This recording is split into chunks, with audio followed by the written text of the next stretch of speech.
Welcome back. The DNC reportedly dropping its sponsorship of the Women's March after one of the group's leaders refused to denounce Nation of Islam leader Louis Farrakhan. Here's the heated exchange that took place today on The View.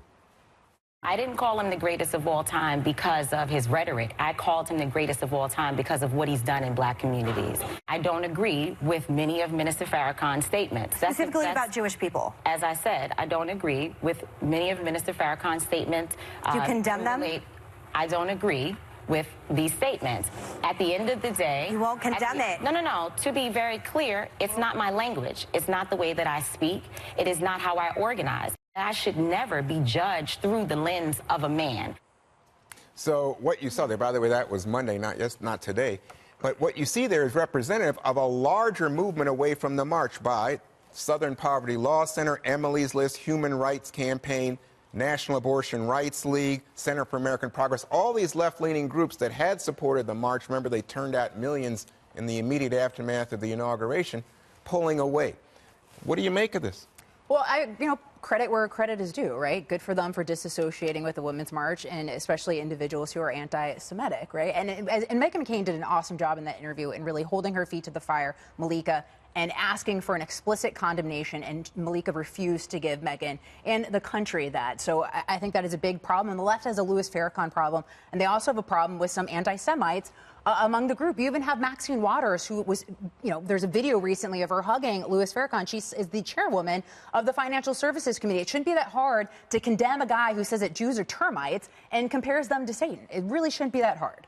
Brian, I think a lot of people in the black community think, wait a second, nobody approves of Louis Farrakhan's anti-Semitism, but Louis Farrakhan and the Nation of Islam have always engaged poor people in jail and sometimes help those people in their lives. So not saying that every person who is evil doesn't do any good. For the most part, Farrakhan might have some attributes in the black community, but anybody who's looking to something broad-based has to disassociate.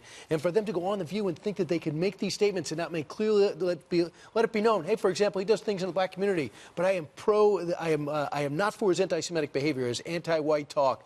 I'm pro. Just get the lines down at the very least.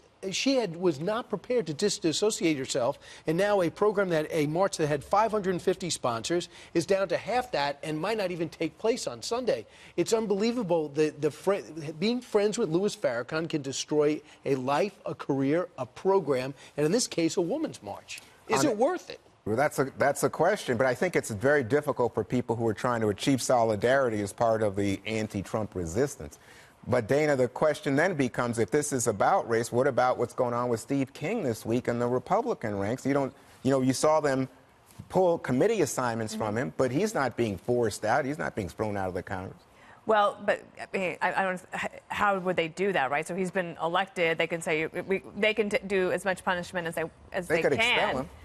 Well, and it might come to that. There's a race to get to the moral high ground. Right. And the guilt by association, this has been going on for a long time, right? So if you're part of this group or this part of that, then you must agree with all of those things. But the Farrakhan piece is pretty interesting. And so is the Steve King piece. You have somebody like Liz Cheney, who is the conference chairman for the Republicans, saying you should find another line of work, right?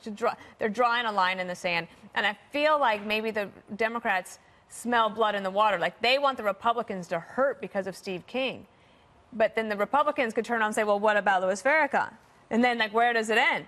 And I do also agree, there is a personal choice, right? Like, I don't have to own everything that anybody that has ever been a Republican has ever said. I don't have to own any of that. Like, I can choose my own path, and I do that you make a choice 20,000 times a day every time you open your mouth. How would you handle this? I think the biggest problem with Reverend Farrakhan is that he did not evolve. There was a time when that rhetoric was to fight for rights. There was an ugly in the 60s and 70s. It was a different world. Now he should have evolved. And to condemn his she needed to do that. You can still support the things that he did, but he didn't evolve. He stayed in the lane that we're not trying to be anymore. So you cannot support Farrakhan and then condemn somebody for supporting King. Mm-hmm. You just can't do it.